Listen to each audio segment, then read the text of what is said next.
Question ये कह रहा है कि Ravi obtained 70 and 75 marks in first 2 unit test, ठीक है। Find the minimum marks he should get in the third test and to have an average at least 60 marks. Question ने क्या कहा कि Ravi obtained 70 and 75 marks in the first 2 unit test. हमारे पास first 2 unit test होता है,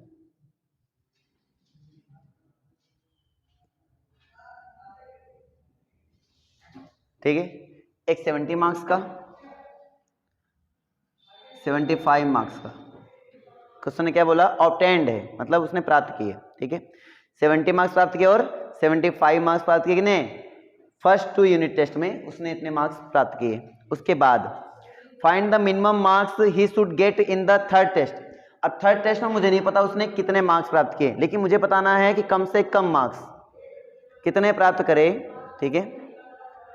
जैसे should get in the third test have the average of at least 60 marks. हमने बोला था जब एटलीस्ट लग जाए, एटलीस्ट यानी कि कम से कम, कम से कम, तो 2 पॉइंट बताते हैं। एक बताया था एटलीस्ट, एक बताया था एटमोस्ट। एटमोस्ट मतलब होता है ज्यादा से ज्यादा। 2 पॉइंट यहां पे बहुत इंपॉर्टेंट है लैंग्वेज में, एक तो एटलीस्ट, एक तो एटमोस्ट। तो क्वेश्चन में साफ साफ बोला एटलीस्ट कम से कम कितने मार्क्स होने चाहिए उसके, 60 मार्क्स। इसका मतलब इससे कम नहीं होना चाहिए, इससे ज्यादा ही होना चाहिए, इससे कम नहीं होना चाहिए। एंड एन एवरेज मार्क्स, ये भी ध्यान से पढ़ो, इन्होंने बोला एवरेज मार्क्स। तो जब भी एवरेज लग जाए, पहली बात तो एवरेज लग गया। एवरेज का मतलब होता है जब क्वांटिटी दी गई हैं उनका सम, उनका क्या करो सम, और उनके नंबर से क्या करो divide. Sum of all observation upon total number of observation, that means पदों का योगफल बटे पदों की संख्या, यही होता है एवरेज यानी औसत का फॉर्मूला, है ना। तो हमने एक में प्राप्त किए, फर्स्ट यूनिट में हमने देखे 70 मार्क्स ऑब्टेन किए। सेकेंड यूनिट में कितने नंबर मिले हमें, 75 मार्क्स मिले। थर्ड यूनिट में मुझे नहीं पता था, वही मुझे सोचना था हम ऐसे कितने नंबर प्राप्त कर लें कि an an average marks at least कितने हो जाएं, 60, एटलीस्ट 60 मतलब कम से कम 60। हम 60 से नीचे नहीं जा सकते हैं, 60 के ऊपर। ये तो 60, ये तो फिर 61, ये तो 62, ये तो 63, ये तो 64 एंड सो ऑन। इसका मतलब ये हुआ कि कम से कम 60 मुझे प्राप्त करने हैं, इससे ज्यादा प्राप्त कर सकते हो, इससे कम नहीं। तो बताओ गेटर लगेगा लेस लगेगा। तो जब भी एटलीस्ट लग जाए तो इसमें आप लगाएंगे गेटर आर इक्वल टू, ठीक है। और जैसे एटमोस्ट लग जाए इसमें आप लगाएंगे लेस आर इक्वल टू। बस समझ नहीं आ गया। तो एटलीस्ट जैसे लग जाएगा यानी कि गेटर आर इक्वल टू, क्यों, कम से कम 60 तो मुझे चाहिए ही चाहिए। हो सकता है 61 भी हो सकता है, जैसे आप कहे गए। तो आपने बोला पापा हम बाजार तभी जाएंगे जब हमें कम से कम 100 रुपए मिले, कम से कम 100 रुपए मुझे मिले तो मैं बाजार जाऊंगा। तो आपने कहा ठीक है चलो, अच्छा 150 लो बाजार कर रहा हूँ जाके, 100 से ज्यादा है नहीं, ज्यादा है तो 150 में तुम खुश हो। अब पापा ने ऐसा कंडीशन रख दिया कि बेटा ज्यादा तुम्हें हम 100 रुपए देंगे, इससे ज्यादा नहीं देंगे, तुम्हें जो भी करना है 100 रुपए के अंदर ही करना है। तो बता कितने रुपए थे, पापा ज्यादा तो नहीं खर्चा, 90 तो दे ही दो कम से, ठीक है 90 लो, अच्छा जाओ। बात समझ पा रहे हो। तो पापा की कंडीशन होगी ज्यादा से ज्यादा, मतलब वो ज्यादा इतना देंगे, इससे ज्यादा नहीं देंगे। हमारी कंडीशन होगी कम से कम। जब कोई जैसे हम लोग जाते हैं मान लो, तो हम लोग बोला कितनी सैलरी लोगे, लिमिट ही नहीं है, कितना दोगे ये इंपॉर्टेंट है। आप अपनी ज्यादा वाली लिमिट बताओ, हमारी कम से कम वाली लिमिट बन जाएगी वो। यानी किसी को जब सैलरी लेनी होती है ना तो उसकी वो कम से कम की लिमिट होती है ना। और जो सैलरी देता है ना उसकी वो ज्यादा से ज्यादा की लिमिट होती है। यार हम किसी इन्वेस्ट में हम ज्यादा से ज्यादा 100 रुपए तुम्हें दिहाड़ी दे सकते हैं, बोले यार कम से कम 150 में तो हम जाए थे, 150 नीचे में जाते ही नहीं है। अब तो उसकी क्या हो गई, एटलीस्ट हो गया। उनका क्या था, एटमोस्ट, मैच ही नहीं हुआ तो काम करेंगे ही नहीं। उनका एटलीस्ट, उनका एटमोस्ट मैच हो जाए तो काम हो जाएगा। कहानी समझ नहीं आ रही। एटलीस्ट का मतलब हुआ कि हाँ कम से कम इतना, बाकी उससे ज्यादा हम ले सकते लेकिन इससे कम ले नहीं सकते। एटमोस्ट का मतलब ज्यादा ज्यादा हम इतना देंगे, इससे तो हम दे ही नहीं सकते, इससे कम। तो जब भी एटलीस्ट एटमोस्ट लग जाए तो समझ में आया कि नहीं आ गया, तो इससे कंफ्यूजन वाली बात नहीं है। इन्होंने कहा हम इसमें कितने नंबर ऐसे प्राप्त कर लें जो इसका एवरेज आए, एटलीस्ट कम से कम 60 तो आना ही चाहिए, बताना चाहिए 60। जैसे घर वाले तुमसे उम्मीद करते हैं बेटा कम से कम 80% तो बनना ही चाहिए 12th में, कम से कम 80। ये नहीं बोलते हैं कि 80 ज्यादा 80 बने, तो ज्यादा 80 बने, तुम फेल ही हो जाओ। आप ही ने तो बोला ज्यादा 80 बनना चाहिए, तो बोलते नहीं कम से कम बेटा 80 तो बनने चाहिए। तो ठीक है 80, तुम्हारे मन में आया यार 80, तुम ये नहीं सोचो कि ज्यादा, क्योंकि हम जानते हैं हमारा कम से कम ही चलता है, उनका ज्यादा था, हमारा कम से कम। तो 80, 90 आ सकते हैं, 95 आ सकते हैं, लेकिन 80 में वो खुश हो जाएंगे, इतना तो कंफर्म है। अगर हम 85 लेकर आते हैं, 90 लेकर आते हैं तो और भी खुश हो जाएंगे, लेकिन कम से कम कितना है 80। एक बाउंड्री वैल्यू हो गई 80, तो यहाँ पे भी 80 ग्रेटर इक्वल टू बन जाता है ना। बात समझ में नहीं आ रही? तो जो मार्क्स आते हैं, जो परसेंटेज आता है, वो एवरेज होता है। वो क्या होता है? एवरेज होता है। तो जैसे हम एवरेज की बात कर रहे हैं, एवरेज का मतलब होता है इक्वली पार्ट में डिवाइड करना। तो एवरेज इन्होंने क्या बोला? 60 मार्क्स आने चाहिए। तो एवरेज निकालने का तरीका ये होता है कि उन सभी को जोड़ो और उन्हीं की संख्या से क्या कर दो? डिवाइड। जैसे 1 2 3, तो 3 से यहाँ पे कर देंगे ऐसे में divide. Sum of all observation upon total number of observation, तो सम कर दिया उनका और अपॉन में टोटल कर दिया। अच्छा, यहाँ तक सब क्वेश्चन में आ गया। ये तो बन गई, जो इन्होंने स्टेटमेंट बोला उसको हमने अपने इक्वालिटी फॉर्म में राइट कर दिया। ठीक है, अब हमने इसको सॉल्व करने के बारे में सोचा, तो सॉल्व कैसे करेंगे? तो 3 से मल्टीप्लाई कर दो ऑन बोथ साइड, तो हो जाएगा 70 और 75 कितना होता है? 145। ठीक है, और प्लस हो गया x, इसको मल्टीप्लाई कर देंगे इतना हो जाएगा 180 हो जाएगा। ठीक है, तो यहाँ से आ जाएगा बेटा x is greater than or equal to 180 minus 145, तो x is greater than or equal to कितना? 35। यानी कम से कम वो कितने नंबर लेकर आए? 35 लेकर आए। इससे ज्यादा लाए, इससे कम मत लाए, तो कम से कम इसको कितने नंबर लाने पड़ेंगे थर्ड टेस्ट में या थर्ड यूनिट में? 35 लाने पड़ेंगे कम से कम। तो एटलीस्ट 35 नंबर तो वो लेकर ही आए। कितने नंबर लेकर आए? At least 35 marks. समझ में आया कि नहीं आया बताओ? सबको समझ आया बेटा? ठीक है, तो ये हो गया। उसके बाद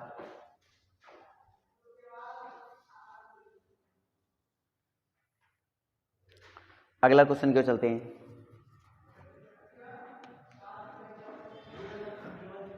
हाँ, इंट्रोल क्यों बताएंगे? ऐसे ही बताना है सर।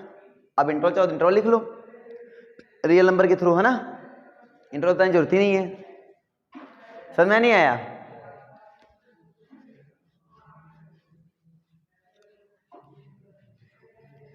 अब 100 का पेपर है तो 100 से ज्यादा तो लेकर भाग नहीं जाओगे। वैसे बाउंड्री तो नहीं दिया गया। हाँ हाँ,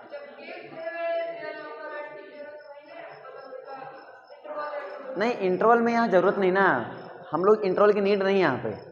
हमको ये तो निकाल तो रहे नहीं कि कितने एक्स की वैल्यू हो सकती है, हम ये बस चेक कर रहे हैं कि कितने कम से कम नंबर लेकर आए। तो कम से कम कितना नंबर लेकर आए? 35 नंबर लेकर आए कम से कम। हमें बस इतना ही चेक करना था, इसमें क्या बात। आगे अगला क्वेश्चन बोला है 22 नंबर कि to receive a grade A in a course, to receive a grade A in a course one must obtain an average of 90 marks और more in 5 examination each of 100 marks. If Sunita marks in the first 4 examination are 87, 92, 94, 95, find the minimum marks that Sunita must obtain in 5th examination to get a grade A in a course. In the course. Question समझ आया? फिर से हम एक बार पढ़ते हैं। To receive a grade A in a course, किसी भी कोर्स में ग्रेड ए लाने के लिए होता नहीं, grade A, grade B, grade C चलता है, वो ग्रेड है, grade A. Receive grade A in a course one must obtain an average of 90 marks. Average कितना होना चाहिए?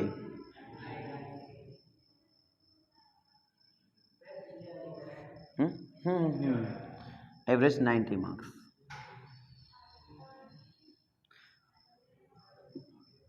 इन्होंने एक बात बोली है, ये तो इससे कम, ये तो इससे नहीं ये तो इसके कम, ये तो इसके बराबर। 90 मार्क्स आर मोर देन, मतलब ये तो 90 मार्क्स आए, ये तो इससे ज्यादा। एटलीस्ट का लगा या एटमोस्ट का लगा?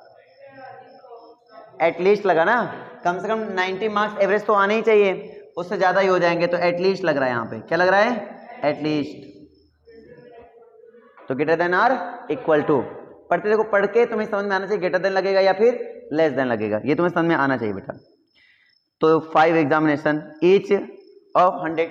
अच्छा एच ऑफ 100 लगा है तो मतलब आउट ऑफ 100 बोल सकते हो, आउट ऑफ 100, यानी 100 नंबर का मार्क्स का पेपर है जिनमें से कम तुम्हें एवरेज मार्क्स कितने रखने हैं, 90 रखने हैं। तो किसी में हो सकता है कम हो, किसी में हो सकता है ज्यादा, लेकिन जब एवरेज निकाला जाए तो 90 कम से कम आना चाहिए, ऐसा कह रहा है क्वेश्चन। ठीक है, उसके बाद if Sunita marks in first 4 examination, Sunita जो मार्क्स हैं, अब 5 पेपर का ये है बेटा, मेरे पास 5 पेपर का है, तो जो 4 पेपर हैं जिनमें से उसके मार्क्स पता है मुझे, और 5वें पेपर का मुझे मार्क्स नहीं पता होगा, और जो मार्क्स नहीं पता होगा उसको क्या मान लेंगे, एक्स मान लेंगे, सिंपल। तो 4 पेपर के मार्क्स पता, जरा मार्क्स बोलो बेटा। 87, 92, 94, 35, हमने कहा 35 आ जाएगा, 90% तो बनेगा ही नहीं, फिर 95, और फिर तुम्हारा क्या मान लेंगे, एक्स।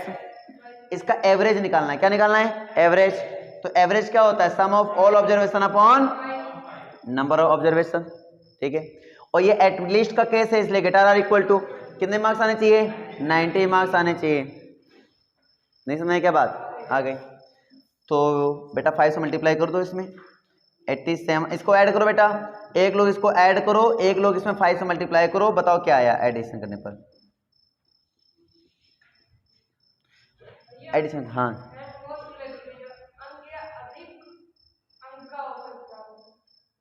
हाँ, तो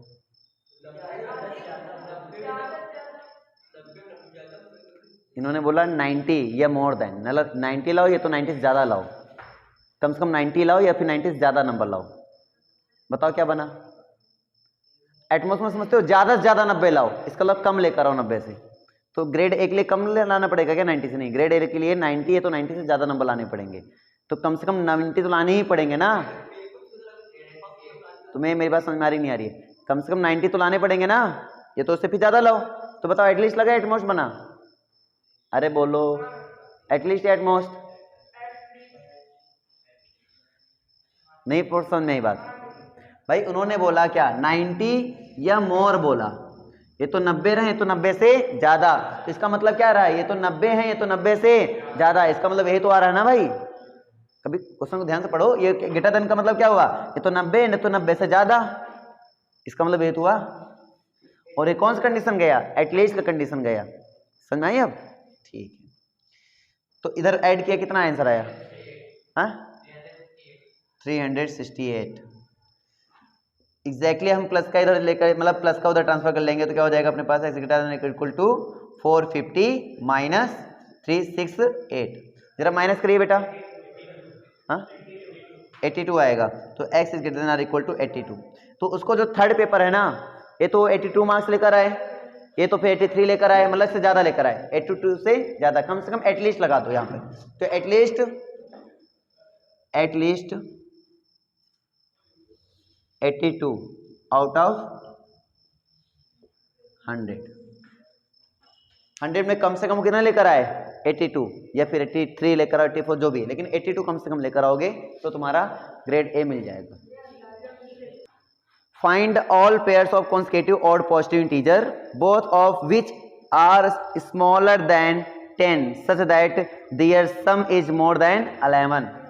क्वेश्चन ने क्या बोला, find all pairs of consecutive odd positive integers both are which are smaller than 10, दोनों ही क्या होने चाहिए, 10 से कम, दोनों ही 10 से कम होने चाहिए, पता समझ में आ रही नहीं आ रही, दोनों ही क्या होने चाहिए, 10 से कम होने चाहिए, लेकिन such that their sum is more than 11, और लेकिन उनका जो सम करें तो 11 से मोर होना चाहिए, मतलब ज्यादा होना चाहिए।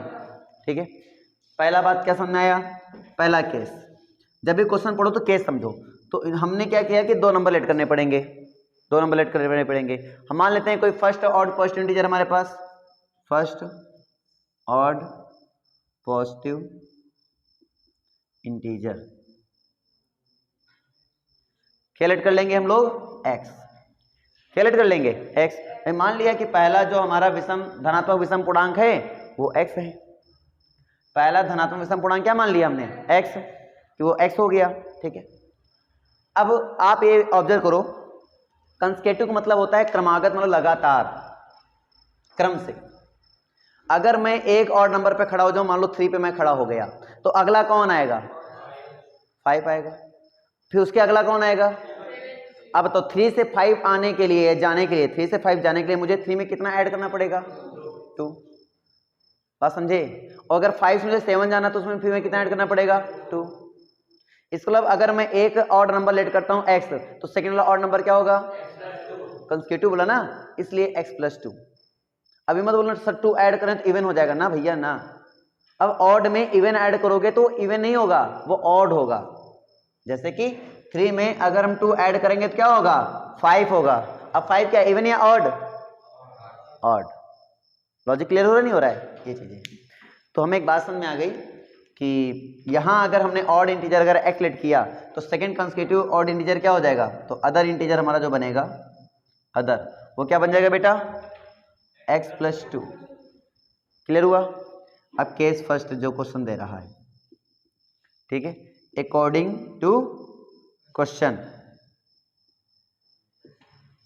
ठीक है, क्या बोल रहा है भाई अकॉर्डिंग टू क्वेश्चन? चलो, बोल रहा है कि ये दोनों ही नंबर स्मॉलर देन 10, मतलब x भी जो है लेस देन 10 होना चाहिए और x+2 भी जो है वो लेस देन क्या होना चाहिए?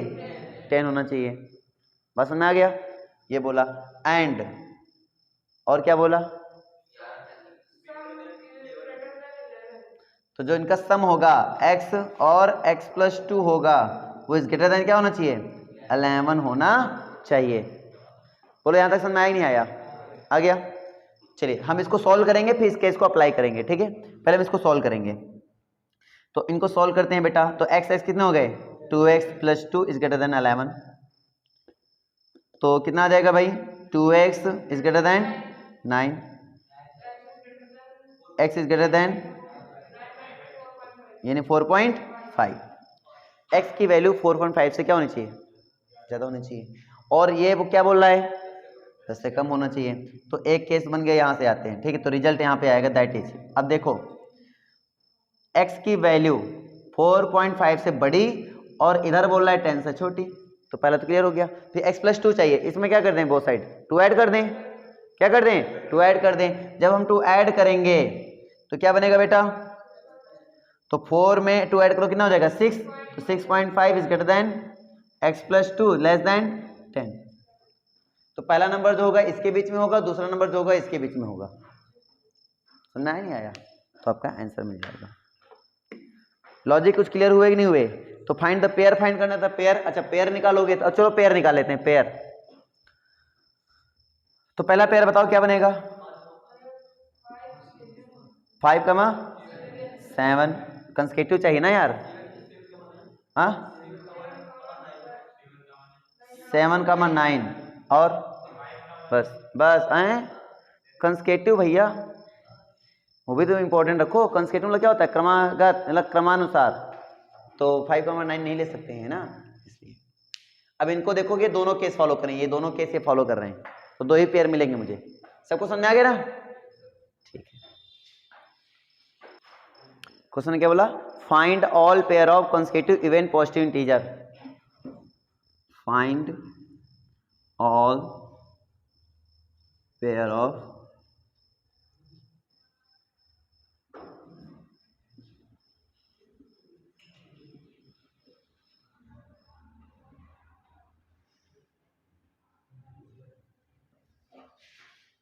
पॉजिटिव इंटीजर, ठीक है।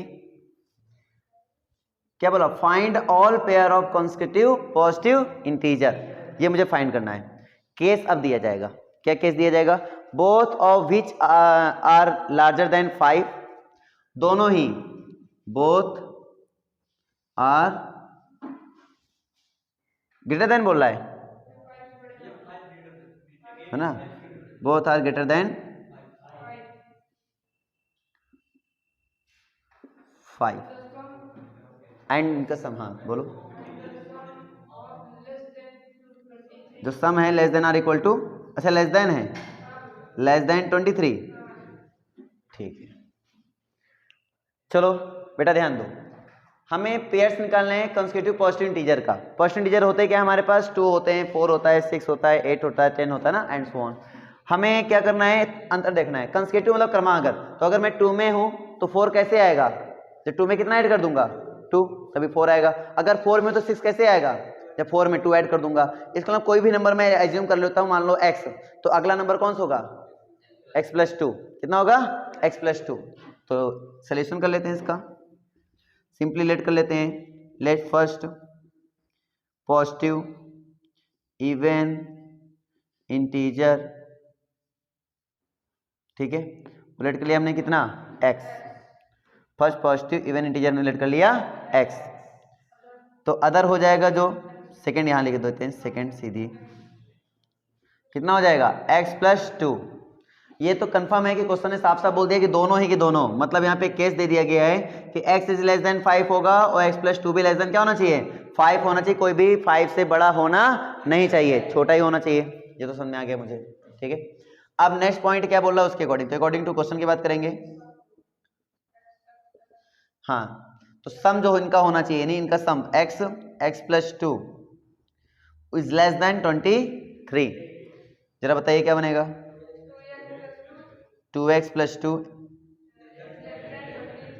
Very good, 2x is less than 21, x is less than 21/2 कितना 10.5। तो बताओ इंटीजर कौन कौन से मिलेंगे, इवन इंटीजर, तो इसके पास इवन इंटीजर जो मिलेंगे 5 से छोटे मिलने चाहिए, तो 5 से छोटे वाले बताओ 2, 2 आगे 4 आगे 6, 6 5 से छोटा है क्या,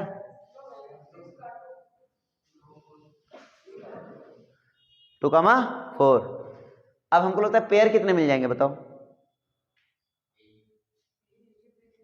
एक ही पेयर मिलेगा 2,4। इसके अलावा कोई दूसरा पेयर मिल सकता है क्या, बोलो, क्योंकि पॉसिबल नहीं ना अपने पास। अगर 6 आता तो 2,4 और 4,6 दो पॉसिबल पेयर मिल जाते। ये ग्रेटर देन 5 था, ये ग्रेटर देन 5 था, चलो यहाँ ध्यान दो, ये ग्रेटर देन 5 है, कितना है ग्रेटर देन 5 और ये लेस देन है ना, तो ग्रेटर देन 5 है और ग्रेटर देन 5 है तो अपने पास पॉसिबल वैल्यू क्या क्या हो जाएगी 6 हो जाएगी, 8 हो जाएगी और 10 भी हो जाएगी, 6 8 10 ये पॉसिबल वैल्यू हो जाएगी। अब जरा वैल्यू बताओ पॉसिबल पेयर बताओ, pair of all considerable 6,8 8,10, x की वैल्यू 10 है, x की वैल्यू 10 ले सकते हैं ना हम, तो पहले 6 लिया फिर 8 लिया फिर अगला हम कौन ले सकते हैं 10, तो अगला क्या बनेगा x+2 यानी कितना हो जाएगा 12 हो जाएगा। x की वैल्यू तो हमने छोटी ली ना 10.5 से, तो ले सकते हैं।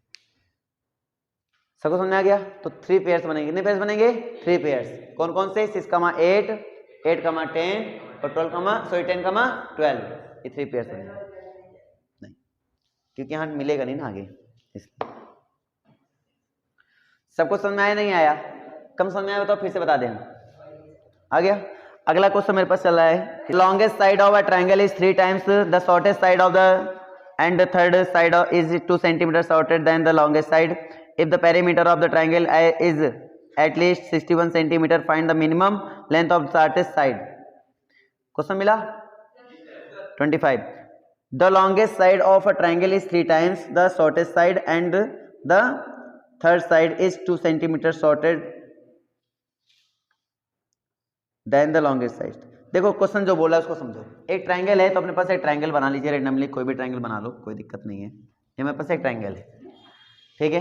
एक शॉर्टेस्ट साइड है, मान लेते हैं ये लॉन्गेस्ट साइड है हमारा, ये क्या है हमारे पास लॉन्गेस्ट साइड है, ठीक है।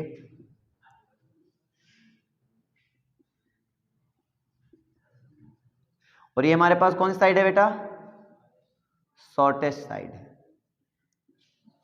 ऐसा नाम दे देते हैं, ठीक है। एक हो गया लॉन्गेस्ट साइड, एक हो गया शॉर्टेस्ट साइड। अब जैसा क्वेश्चन बोले उसके अकॉर्डिंग काम करो, बोला longest side of a triangle is 3 times the shortest side. Longest side of the triangle, हमने इसको अगर x एज्यूम कर रखा है, इसको अगर y एज्यूम कर रखा है, ठीक है। लेट कर लो लॉन्गेस्ट साइड कितना हो गया x और शॉर्टेस्ट साइड कितना हो गया y, तो अकॉर्डिंग टू क्वेश्चन बात कर लो।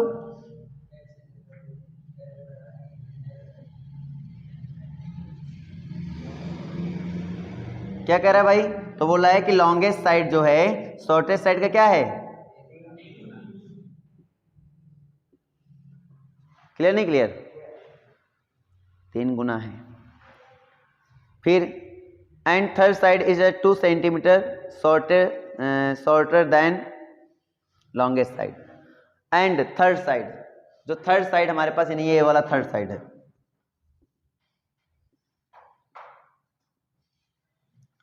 जो थर्ड साइड है, एक तो ये वाला स्टेटमेंट क्लियर हो गया होगा, ठीक है, कि x इक्वल टू हमारे पास क्या आया 3y आ गया। अब जो थर्ड साइड है उस पर बात करेंगे। तो थर्ड साइड क्या है बेटा, पढ़ो जरा question.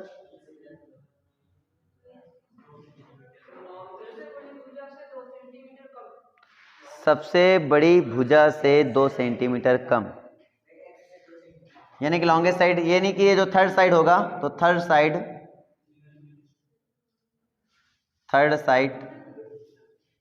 Is equal to longest side से कितने सेंटीमीटर कम है?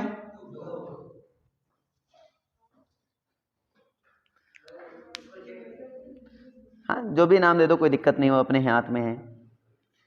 Third side is 2 centimetre shorter than the longest side. Okay, यहां तक से क्वेश्चन में आ गया। अब चलेंगे क्वेश्चन में। If the perimeter of the triangle is at least 61 centimetre, find the minimum length of the shortest side. हमें क्या निकालना है? पेरीमीटर। पेरीमीटर मतलब परिमाप। और किसी भी ट्रायंगल हो चाहे क्वाड्रिलेटरल हो, कोई भी शेप ऐसा हो, अगर हमें परिमाप यानी कि पेरीमीटर दिया जा रहा है तो आपको पता होना चाहिए ये जो साइड होती है इनका सम करना होता है, यानी कि किनारों का सम। क्लियर नहीं क्लियर? तो इसका अगर हम सम कर दें तो हमारे पास आ जाता है पेरीमीटर। क्लियर हुआ? हाँ, तो जैसे ये थर्ड साइड इसका अगर हम सम कर दें तो हमारे पास ऑटोमेटिक आंसर आ जाएगा, कोई दिक्कत नहीं।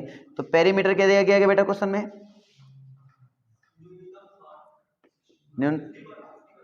कम से कम 60 होना चाहिए ना? अच्छा 61 होना चाहिए, कम से कम 61 या ज्यादा से ज्यादा 61?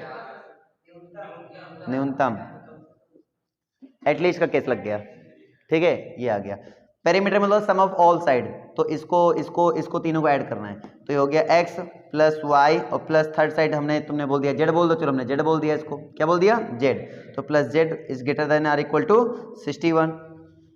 x की वैल्यू कितनी है? 3y, ठीक है, प्लस y और प्लस z। तो z की वैल्यू निकाल लो, y के टर्म में x की वैल्यू कितनी रख देंगे? 3y। तो 3y माइनस कितना हो जाएगा? 2। तो z की वैल्यू हो जाएगी 3y minus 2 is greater than or equal to 61। बोलो यहाँ तक समझ में आया?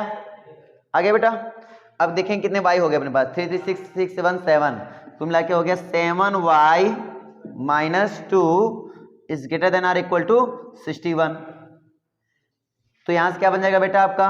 7y is greater than or equal to 63। तो y is greater than or equal to 9।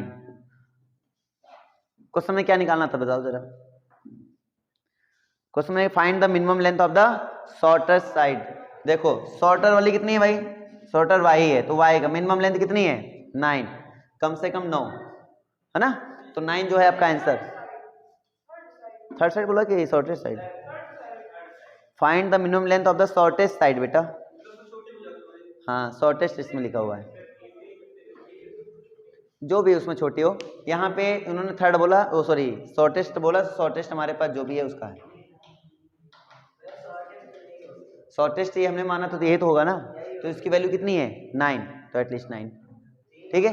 उन्होंने बोला कम वैल्यू, तो कम से कम वैल्यू कितनी है? 9, तो एग्जैक्टली इसका आंसर आया 9। नहीं समझा क्या मेरी बात? आ गई? कम से कम वैल्यू कितनी हो सकती है? तो बोलो कि 9, बात खत्म। हाँ हाँ, हिंदी में भी समझ में नहीं आया क्या? चलो एक बार समझा देते हैं। इन्होंने बोला कि सबसे छोटी भुजा, सबसे बड़ी भुजा और तीसरी भुजा, हमारे पास 3 है कैटेगरी, सबसे छोटी भुजा, सबसे बड़ी भुजा और तीसरी भुजा। तो क्वेश्चन ने कहा कि जो सबसे बड़ी भुजा है वो तीसरी भुजा का यानी सबसे छोटी भुजा का तिगुना है, तो वो कर दिया हमने। फिर उन्होंने जो तीसरी भुजा है, तीसरी भुजा वो क्या है? सबसे बड़ी भुजा से 2 कम है, सबसे बड़ी भुजा से क्या है? 2 कम, तो हमने 2 कम कर दिया। फिर क्वेश्चन ने बोला परिमाप इसका जो है वो कम से कम कितना होना चाहिए? 61 होना चाहिए। तो परिमाप बराबर हमने ले लिया कम से कम 61 ले लिया। परिमाप मतलब सभी भुजाओं का योग, परिमाप का मतलब होता है सभी भुजाओं का योग। तो हमने इसको सभी को जोड़ दिया, जोड़ा। अब वैल्यू तो पुटअप करना आता ही है, वैल्यू पुटअप कर दिया, कैलकुलेशन कर दिया, आंसर आ गया। उन्होंने लगा कि जो सबसे छोटी भुजा है उसकी कम से कम वैल्यू कितनी होनी चाहिए? तो कम से कम वैल्यू कितनी आई? 9, तो सीधे कम से कम वैल्यू 9 होनी चाहिए, बात खत्म। नहीं समझ आया क्या? ये क्वेश्चन है, अभी भी नहीं आया? आ गया, ठीक है।